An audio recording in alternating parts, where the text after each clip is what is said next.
Hi friends, and welcome back to episode 2 of Everyday Discipleship. I am here today with my friend Kimberly Anderson, which is still a little weird for me to call you Kimberly Anderson because back in the day when my husband and I were in college, we actually led a small youth group and Kim was one of our students. So it's awesome to have her here and also a little surreal to be sitting here and talking about discipleship with you in this capacity. So Kim, would you kind of share with everyone a little bit about yourself? So my name is Kimberly Anderson, and I am a single parent and a foster parent. And so I'll answer to pretty much anything. Like she called me Kimberly and Kim, so I'll go by those, but mom, all of those things. Right. But I, like I said, I'm a single parent and a foster parent, and I just love being a mom. And I love music. When I was younger, I just wanted to grow up and make music and be a mom. And I'm doing that. And I do a lot of other things too. But those are my main loves in life. I also love coffee. I have to have a lot every single day. Yes, I'm pretty much, I nurse my coffee all morning long. Yes, my kids, there's a joke that we have when I'll have to reheat it. And they're like, How many times is this, Mom? And I'm like, we don't talk about I've lost count. I don't know what cup it is. I don't know how many times I've reheated it. Are you at the point yet though where you have to stop having caffeine at a certain point of day?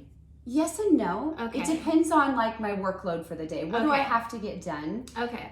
But yes, if I drink coffee, certain coffee, like I love to have extra shots in my coffee. And I have like a latte maker at home. Oh, nice. If I do that past like 3 p.m., it's just not good. Yeah, I figured out really sadly that like 2 p.m. if I drank any coffee, any caffeine really, I'm in trouble. I'll be laying awake.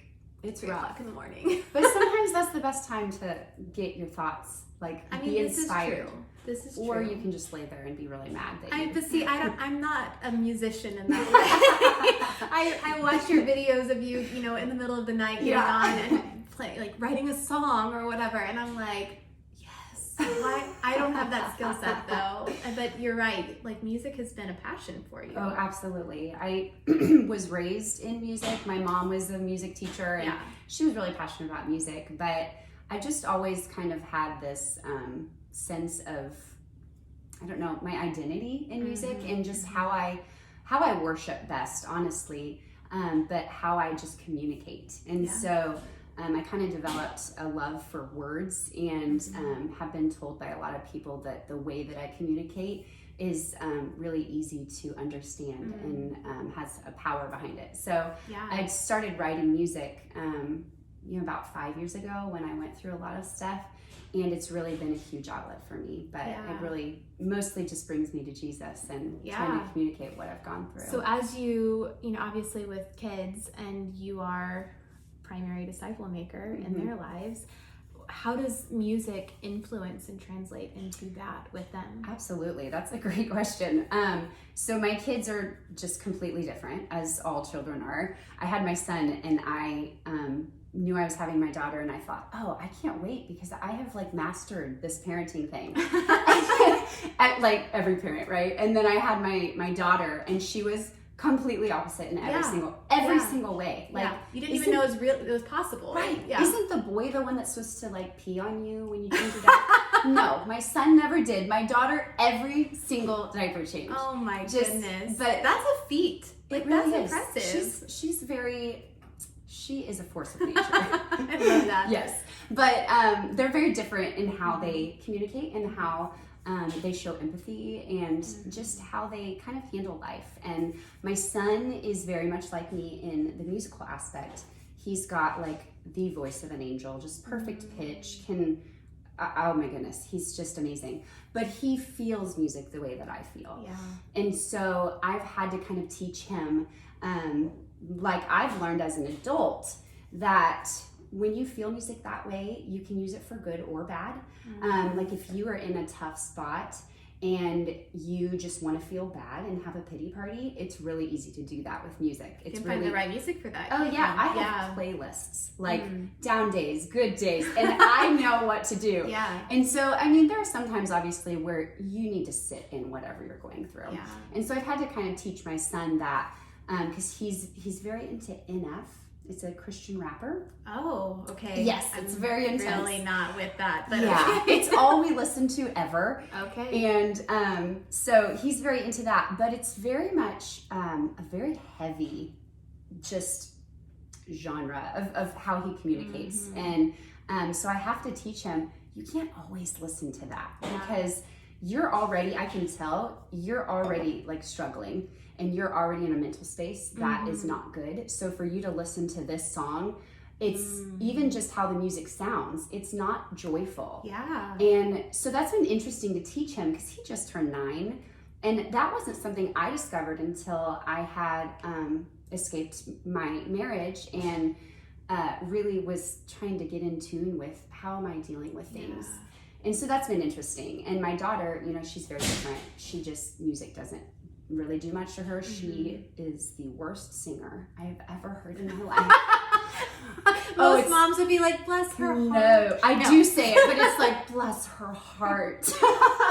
And, but it's, so she's just very different. So she does not communicate with music, but my son does. So, that's one way, is teaching them like how to handle that and how to force it into the right spot instead of allowing it to control you. What a powerful thing though to teach at such a young age, to be aware, first of all, of what I'm feeling. I think that that's something that growing up, a lot of times I felt like I wasn't even almost allowed. That's a weird word. No, because I don't know if understand. anyone ever said, you're not allowed to have that feeling. Right. But I felt that. That was the perception that I had so often. And I think teaching kids that your feelings are your feelings. Right. They're good. I mean, I always say this, God created all of them. Right. So none of them are bad. But what we do with them is a different story. We have a choice. Absolutely. So I think that's really cool and powerful to be teaching, especially a young man. Yes. Oh, Man, absolutely. to be aware of his feelings and know what he needs to do with them. Yeah. So that's so cool. You're right. I know that in our personal lives, I have to combat that what boys are allowed to do every single day. Yes, it's ingrained in us. Oh yeah. And just how he's raised on the other side and how we live in our lives, it's just like night and day, black and white. And so it's very hard, especially as a child, trying to understand, okay, I'm hearing this, but I'm hearing this. Yeah. And I think I trust both people, but what do I do when I don't know? And so that's been, a hard thing. Like, your feelings are valid. And just trying to understand how do you navigate through them without it tearing you apart. Well, and creating space for kids to be messy in it. But also, like, life has to keep moving. Right. So how do you do that as a parent? What does that look like? Tell me when you find out. I have 3 girls, and while they are all there, I don't have a young little guy, but they're all different. I had my first one and my second one, they were night and day. And then I thought, well, the third one has to somehow fall in there. And no, she's still night and day. Like, it's 3 completely different. So it is hard. And it can't be one size fits all because they're so individual. And if you treat them as one size fits all, you're missing something. Yes. So it is an exhausting job. I apologize. My dog is not happy about being in his kennel. So if you hear weird things, that's what's happening. But he really wants to be on camera today. But I do wonder, Okay, so we're back now. So I was asking you about, as a single parent, but then obviously co-parenting. Sure. From a discipleship standpoint, how do you navigate that with your ex? Yeah. Well, it's very difficult. We believe completely different things. And it's really hard, actually. We actually, back in September, ended up switching churches during COVID. Okay. For multiple reasons. But we found like a home that is so supportive and loving to all of us.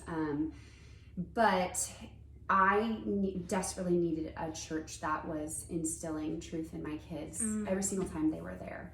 And I didn't feel like we were getting that where we were, which was unfortunate because they were only there every other weekend. Right. So when they were there, I needed it to be really, really just the gospel speaking into them. Yeah. And I didn't feel like we were truly getting that. So we tried out this other church, and the first Sunday I was, dropped all the kids off, wasn't serving, which was new for me. Right. And I was sitting in the congregation, and I was just moved to tears, just by how filled I felt, just being able to put the kids away, not be expected to do anything. And I really thought that I was going to that church to disappear because it's a bigger church. And I thought, I just need a time where everybody's not judging me for being a single parent, for, not working hard enough to save my marriage or whatever, people would say. So I really thought I wanted to disappear. And so that first service was very emotional for me. Yeah. And I walked out to go pick up all the kids, and I got my son first, and he came out and was quoting scripture to me. And so I was already emotional. So that made me emotional. Then I picked up my daughter, and she was singing scripture. Oh. And so then I'm even more emotional. And then I go pick up my foster daughter, and they were just saying, we love her so much. Oh my goodness. And I started sobbing because I felt seen, I felt validated, and I saw that every single part of our family was filled by a different person in a different area at a different time. And so it was just incredible. Yeah. So we found a home there, and that was the moment that I said, I think this is where we're gonna stay. Like, I had no intention of staying. Yeah. But after feeling that and seeing that, it became evident to me what we were missing. Yeah. And how desperately they do need that, because they're not with me every week. Yeah. And so we make it a big point to do family devotions. And just the other night, we've kind of really been getting into it to do every day as much as we can. And it's just small stuff, like nothing big, but they're still little. Yeah, because their attention spans are exactly this much. Yeah. I found this puppet the other day that they were laughing at the first day, but now they are eating it up. It's just this little random puppet that talks about the gospel and teaches, 5 minutes or less, and they love it. Yeah. And the other night, we were having a really bad night, and everybody was mad except me. And I need to know that I was not mad. Know that I am a saint with patience. Yeah, ask anybody. And so the kids were having a really hard night, even my foster daughter, and she is just happy all the time. Anybody that meets her is just instantly moved to Jesus. And she was mad. And so that I should have known. Was there a full moon? I'm not really sure. But so she was upset, she was tired, and both of my kids were just really cranky and mad. And we got to the point where finally I was like, okay, I guess we're just going to bed now. We're not going to do anything else, And so my son looked at me and he was like, so we're just going to go to bed without doing our devotions? And I was gut punched, and I got down in his eyes, and I was like, no, we can do our devotions. And it took me a second because, as a parent, sometimes you have to know when to lay down the law. But when your child is saying and craving, I need to know more about Jesus, and I want to feel safe when I am so out of control. And for him to put that together, I was just beside myself. And I was just so proud. Well, and man, I think that's just such a great point of how, we often think of discipleship as okay, well, I'm not just older, but I'm further along in my spiritual journey, so I'm the one who's leading you. But it's so often not like that. Whether it's your kids or it's a friend or a peer, it's so often together. And so in that moment, he was like, hey, Mom, I want to guide you in this. I want to push pause for it. And I think that's so powerful because you're teaching him in that moment to be a disciple maker himself. Yes. Which is very cool. Yes. And it was really cool to be a part of, because we got, we all calmed down and we sat down as a family and did our devotions. And my son is very inquisitive, and so is my daughter, but he's really deep questions that you don't expect from a kid.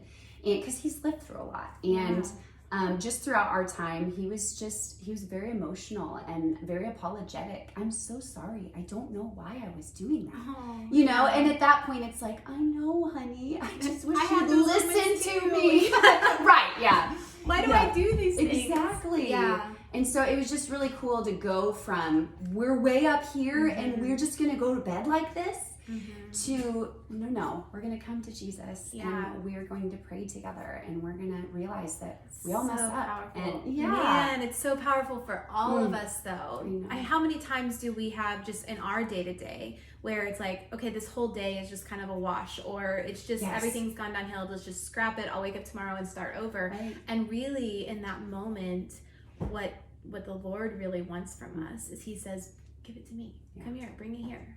Like, I don't need you to come all pretty, all dressed up, all put together. Just bring me exactly what you have in this moment. And in that moment, you were teaching your kids, it's okay for us to take exactly what we have to Jesus. Yeah. All of it. The messy, the angry words, the hurt feelings, all of it. And I think that is, that's powerful. Even if, they're 9 and 7, they're not articulating that yet, but they understand it. They're metabolizing it. Absolutely. And I think that also, you're talking about just the 5 minutes here, there, the little things. Those are the moments though.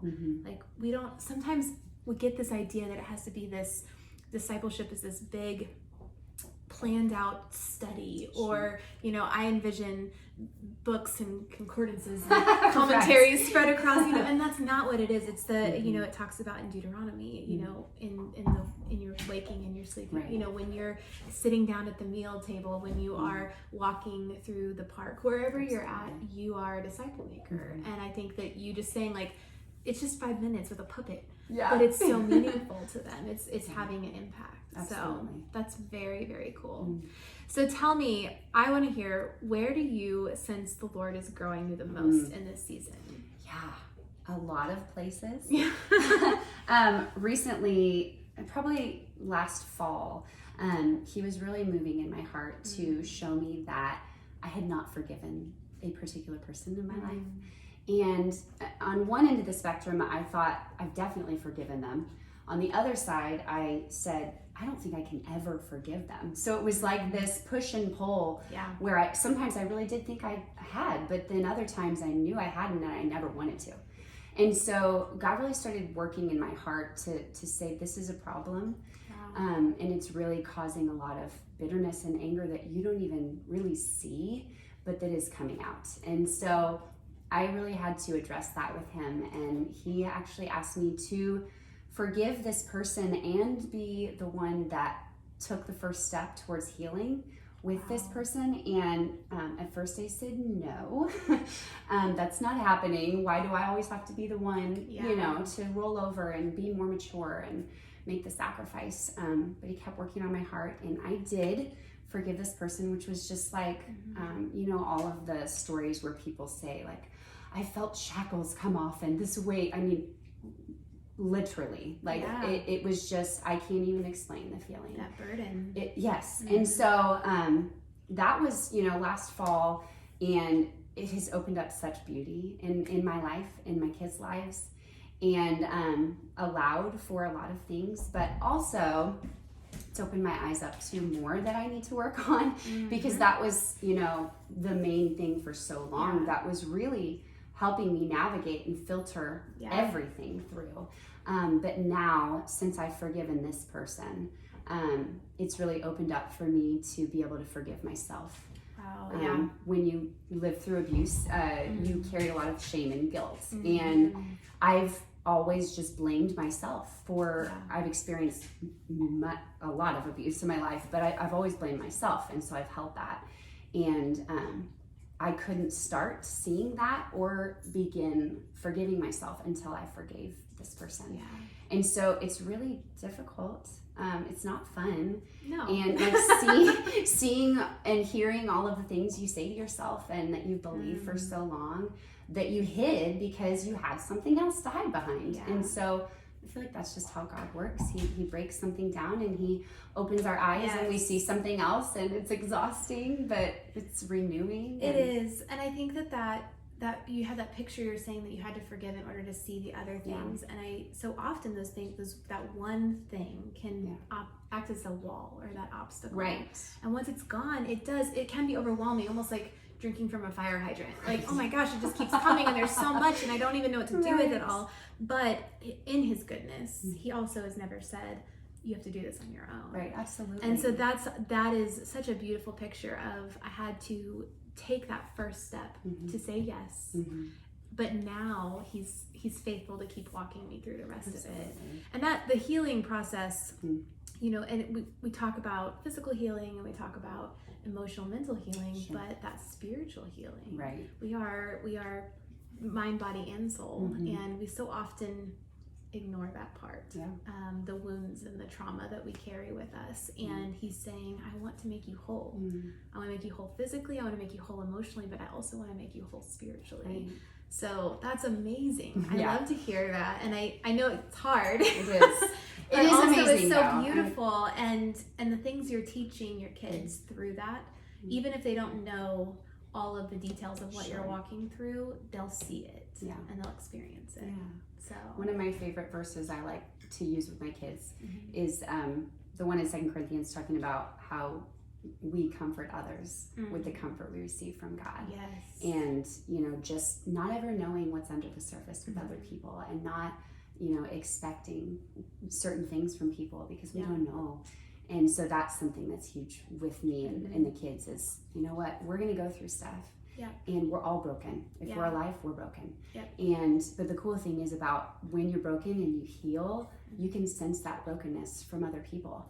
And that's like, I feel one of my superpowers is sensing brokenness in people and knowing when to not let up. And like knowing you need to keep probing. You need to ask. You need to reach out, whatever. Right. But I feel like that's such a pivotal part that I've learned in going through everything I've lived through and healing from it, is being able to use my story to help other people so that they don't feel alone. And it's not just that. When you walk through something and you allow him to speak into it and to bring healing to your life, there's also authority that you walk in. Oh, absolutely. And so when you have walked through something, whether it's the exact same thing that someone else has walked through, he is now leading you into a place of authority to be able to speak confidently into that. So that's such a, you know, we can shy away from the healing process because it does the pruning and all of the correction. It can feel uncomfortable. It can feel strange. But on the other side of it, we get to walk in power and authority. Absolutely. And so that's, I mean, that right there is worth it. Yeah. That's very cool. Awesome. I'm so excited to hear more about your journey as you continue to walk through that and what God is going to use that for. Not just in you and your kids' lives, but beyond that in your ministry. So it's really cool. Yeah. Well, thank you for being a part of this. I'm so excited to be here. I really, I just appreciate those of you that have said yes to coming on and being here and letting me turn on the camera and just speaking so freely about, you know, what God is doing and saying in your life. Absolutely. So thank you for having me. Yeah, absolutely. It was good talking with you. We'll see you guys next time.